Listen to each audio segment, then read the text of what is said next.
Hello friends, welcome to another video lecture of Easy Life Science.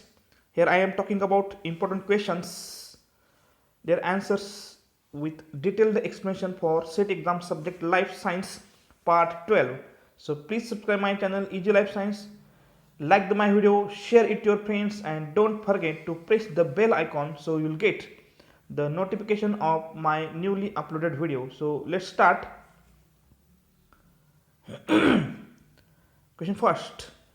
Dynamic attractions between molecules that occurs when oppositely charged regions approach one another. Reading four options. First option, covalent bonds. Covalent bond consists of the mutual sharing of one or more pairs of the electron between two atoms. These electrons are simultaneously attracted by two atomic nuclei. Option B, ionic bonds. Ionic bond is formed by complete transfer of some electrons from one atom to another. The atom losing one or more electron becomes a cation, that is a positively charged ions, and the atom gaining one or more electron becomes anion, a negatively charged ion. Option C, hydrogen bonds. A hydrogen bond is an electrostatic force of attraction between a hydrogen atom which is covalently bound to a more electronegative donor group or atom and another electronegative atom bearing a lone pair of electron. And option D, van der Waals attraction. Van der Waals attractions or the forces are weak electrostatic forces that attracts neutral molecule to one another. So, answer of this question is option D, that is van der Waals attractions. That is option D. The next question, the following reaction.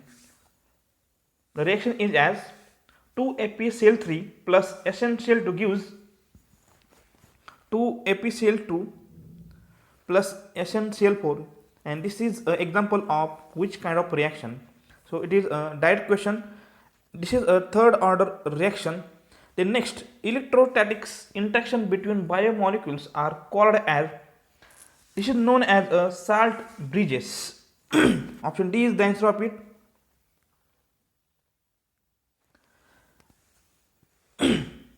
Which among the following does not occur in a nucleus? Transcription, translation, replication and repair. In a nucleus,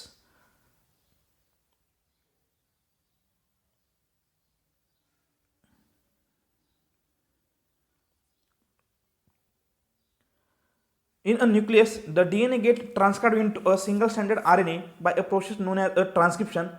RNA polymerase plays an important role for this, and this process of formation of RNA is carried out in a nucleus. The translation process, after a synthesis of RNA molecule, they are released from a nucleus into a cytoplasm, and from that mRNA, the chain of amino acid is formed, that is a protein. This is known as a translation, and this translation process occurs in a cytoplasm. The replication of DNA occurs in a nucleus where the exact copies of DNA are formed. Repair, at time of DNA replication, some mispairing are there and it can be corrected by a process known as a repair, and this occurs in a nucleus. All the process, that is transcription, replication and repair, occurs in a nucleus, but the translation occurs in a cytoplasm. So answer of this question is option B, that is a translation process. It does not occur in a nucleus, it occurs in a cytoplasm. The next question, in a tricarboxylic acid cycle, malonate is a competitive inhibitor structurally similar to. In a Krebs cycle or a TCA cycle, the number of steps are there. The enzyme succinate dehydrogenase. This enzyme has a substrate, that is a succinate, and the succinate get converted into a fumarate. But the succinate is a substrate, but it gets inhibited by a inhibitor molecule, that is a malonate.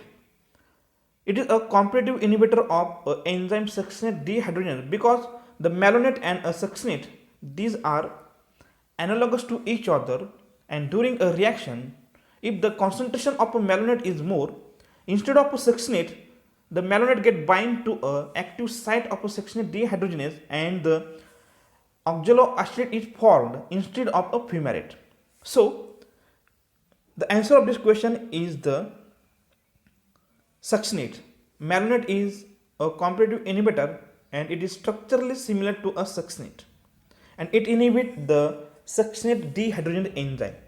The next question, renal threshold for a glucose is. The renal threshold, the concentration level up to which a substance, for example glucose, in the blood is prevented from passing through the kidneys into a urine. And here the question is asked, renal threshold for a glucose is, it is 9.5 to 10 millimolar per liter, that is option C. The next question, hollow tubes composed of globular proteins are known as. The microtubules, tubulin and a skeletal fiber, these are the options. The microtubules are polymers of tubulin proteins that form a part of the cytoskeleton and provide structure and shape to eukaryotic cell. Microtubules can be as long as 50 micrometers and as wide as 23 to 27 nanometers and have an inner diameter between 11 to 15 nanometers. The microtubules are formed by the polymerization of dimer of two globular proteins alpha and beta tubulins into profilaments that can associated to a hollow tube, that is a microtubule. The most common form of a microtubule consists of 13 profilaments in a tubular arrangement. The microtubules play an important role in a number of cellular processes. They make up the internal structure of cilia and a flagella. They provide a platform for intracellular transport. They provide a formation for a mitotic spindle during a cell division. These are some functions of the microtubules. The answer of this question is a microtubule, hollow tube composed of a globulin protein, that is a tubulin, is known as a microtubules. The next question, the condensed unit of a E. coli chromosome. Nucleus, nucleosome, nucleolus and nucleoid. The answer of this question is a nucleoid, and it is present in a prokaryotic cell like bacteria. The nucleoid is a irregularly shaped region within the prokaryotic cell that contains all or most of the genetic material. The chromosome of a prokaryote is circular and its length is very large compared to the cell dimensions. So it need to be compacted in order to fit. The nucleoid contains the genomic DNA and molecules of RNA and proteins. The main proteins of the nucleoid are RNA polymerase, topoisomerase and histone-like proteins. Nucleoid is essential for controlling the activity of the cell, and it is also useful for reproduction. It is where transcription and replication of a DNA takes place.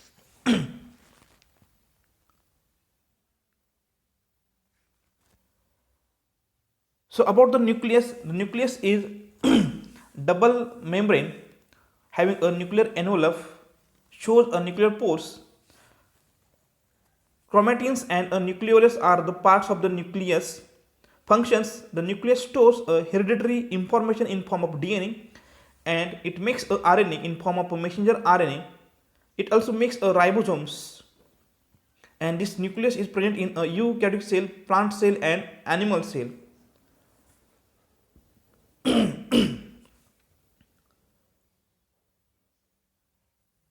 Have a look on a difference in between a nucleolus and a nucleus. Towards the left, here is a nucleolus. The nucleolus is a suborganelle in the nucleus. Nucleus is a large in spherical organelle found in a eukaryotic cell. The nucleus composed of dense fibrillary components, fibril center, granular components, and a nuclear vacuole, whereas the nucleus is composed of nuclear envelope, pores, lamina, nucleoplasma, chromosomes, nucleolus, and other subnuclear bodies. To a nucleolus, there is no limiting membrane. For a nucleus, it is enclosed by a nuclear envelope.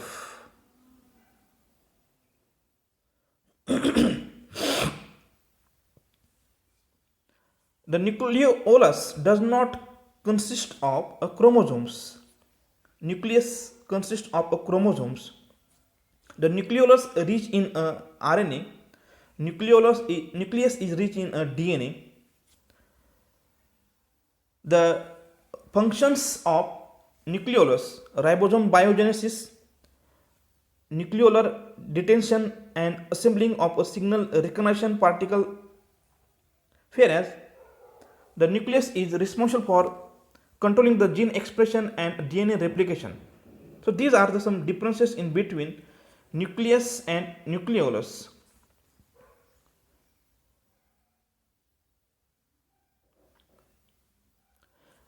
Then the option B, nucleosome. The nucleosome is DNA with histone protein for packaging of a DNA molecule. So the answer of this question is option D. The condensed unit of a E. coli chromosome is, that is a nucleoid. Then next question.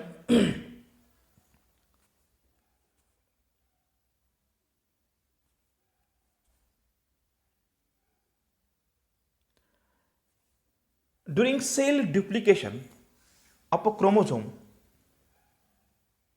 occurs during S phase, G1 phase, M phase, and G2 phase. Answer of this question is a S phase or a synthesis phase. In this phase, a duplication of chromosome occurs. S phase or a synthesis phase of a cell cycle in which DNA is replicated. It occurs between a G1 and G2 phase. In G1 phase, cells accomplish most of their growth. They get bigger in size and make a protein and organelles needed for a normal function of a DNA synthesis. Here, proteins and RNA are synthesized, especially the protein required for a formation of centromere and other components of the centrosomes.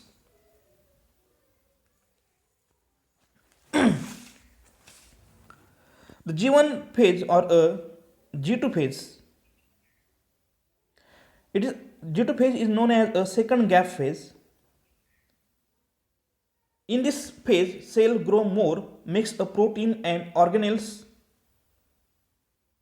and cell begins to reorganize its contents in preparation to a mitosis, and it is next to a synthesis phase. The M phase or a mitosis phase. In a M phase, one parent cell physically divides into two daughter cells. This includes a physical separation of duplicated genome termed as a mitosis and subsequent separation of the cytoplasm by a process known as a cytokinesis. Mitosis is conventionally divided into four stages: prophase, metaphase, anaphase, and a telophase. And next, that is a G1 phase or a first gap phase. In this phase, cell grow more, accumulates essential protein for replication of a DNA. It continues for 6 to 12 hours. S phase continues for 6 to 8 hours. The G2 phase continues for 3 to 4 hours, and mitosis goes for 1 hour.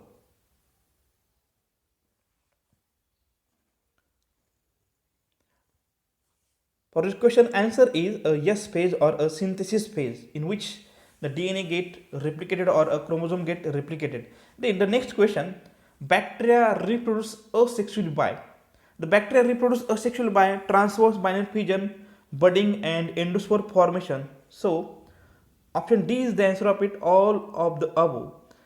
The next question, nutrients engulfed to cytoplasmic sacs are called as. The nutrient engulfed to a cytoplasmic sac by a food vacuoles. So option B is the answer of this question.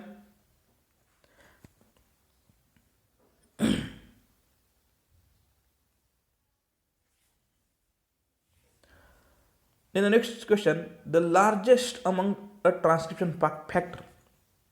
In case of eukaryotic transcription, the three types of RNA polymerase are needed. RNA polymerase first, RNA polymerase second, and RNA polymerase third. And they are playing a different role for synthesis of different kinds of RNAs. For synthesis of a mRNA, RNA polymerase second plays an important role, and for a transcription process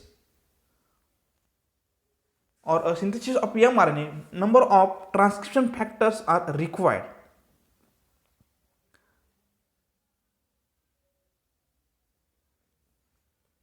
Have a look on a transcription for eukaryotes.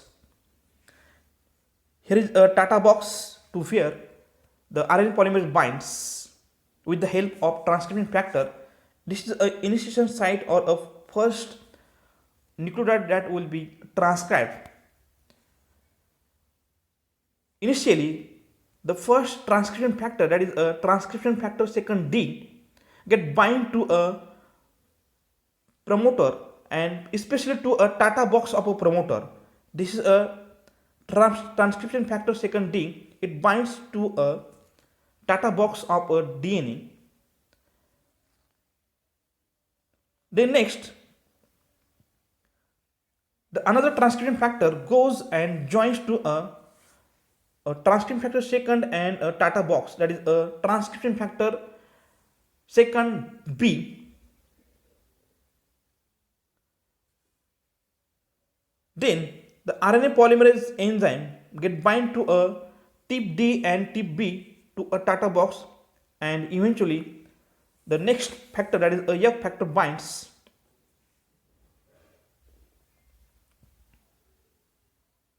And further, more transcription factors are added like E, F, J, and after binding of so many transcription factors, the RNA polymerase is ready to transcribe a gene. In this question is asked the largest transcription factor. It is clear the largest transcription factor is a transcription factor D. Sometimes questions are also asked which transcription factor binds first. The answer of it is the same, that is a transcription factor second D.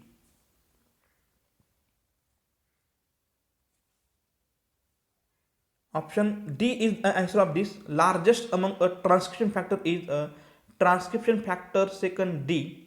The next, lac operon is an example for. The lac operon is an example of, not A, by mistake it is written as a catabolic pathway, or it is a catabolic operon. The lactose operon, lac Z, lac Y, and lac A, these are the three structural genes in a lac operon. Lac Z coded for a beta galactosidase enzyme which convert lactose into glucose and galactose. Lac Y, this gene coded for a permease enzyme which uptake the lactose from outside the environment into a cell cytoplasm, and a lac A gene coded for a trans-acetylase enzyme. I mean, these three enzymes are coded by different genes, and in the lac operon, the role of the lac operon is to carry out a catabolism of a lactose. So it is a catabolic pathway. To more information, I have uploaded a separate video on lac operon. So go through it. Next question. The enzyme which denatures DNA is. 4 options are there. The answer of it is option B, that is a helicase. Reading other options, topoisomerase. Topoisomerase are a nuclear enzyme that play an essential role in DNA replication, transcription, and chromosome segregation as well as recombination. All cells have two major forms of topoisomerases, type 1st and type 2nd. Type 1st topoisomerase makes a single stranded cuts in a DNA, and a type 2nd enzyme makes a cut in a double stranded DNA. DNA topoisomerase unravel twists in a DNA that occurs as a result of a DNA transcription and a replication. Means we can say that the DNA topoisomerase relieve a torsional trace at time of moving up a replication fork. Then DNA primase, option C. DNA primase is an enzyme involved in the replication of a DNA and is a type of RNA polymerase. Primase catalyzes the synthesis of short RNA segment known as a primer, and this primer is complementary to the single-stranded DNA template. After the elongation and formation of a RNA, the RNA piece is removed by a 5' to 3' exonuclease activity of the primase enzyme, and this is refilled by a DNA. In bacteria, the primase binds to the DNA helicase and forming a complex known as a primosomes. The helicase enzyme separates the two strands of the DNA double helix, or they separate a self-annealed RNA molecules using an energy from ATP hydrolysis. A process is characterized by breaking a hydrogen bonds between two strands. So, here the question is asked, the enzyme which denatures a DNA. Denature of a DNA means the two strands are separated, and this can be done by an enzyme helicase. Then the DNA polymerase second, this is an essential enzyme for DNA replication, which polymerizes a template DNA. The next question,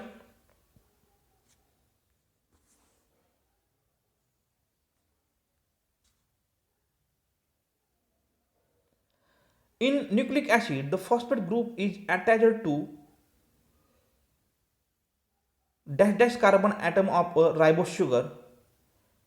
Here, in nucleotides, a component of nucleotides are one of the nitrogen base, ribose sugar, and inorganic phosphate. The nitrogen base get joined to a ribose sugar with the help of glycosidic linkage and forms a nucleoside. To that nucleoside, one of the inorganic phosphate binds with a phosphodiester bond to the 5th carbon atom of the ribose sugar. So here, answer of this question is option 4, that is a 5th. Which mRNA lacks a poly A tail? Ferritin, interferon, insulin, and cystine. Polyadenylation is the addition of a poly A tail to the RNA molecule. The poly A tail consists of multiple adenosine monophosphatase. In other words, it is a stretch of RNA that has only adenine bases. In eukaryotes, polyadenylation is a part of a process that produces a mature mRNA for translation. It is a post-transcriptional process in a eukaryotes. On mRNAs, the poly A protects the mRNA molecule from enzymatic degradation in a cytoplasm and aids in a translation, whereas and also a transcription termination. It also exports the mRNA from the nucleus to the cytoplasm. Almost all eukaryotic mRNAs are polyadenylated with exception of animal replication dependent histone mRNAs. These mRNA, animal replication dependent histone mRNAs, lacks a poly A tail as well. The interferon RNA lacks a poly A tail. So answer of this question is interferon. The next question, the composed chromosome structure is a 700 nanometer in length. Option A is the answer of it. So thank you for watching my video. If you like my video, please subscribe my channel Easy Life Science, share it to your friends, and press the bell icon so you'll get the notification of my newly uploaded video. Thank you once again.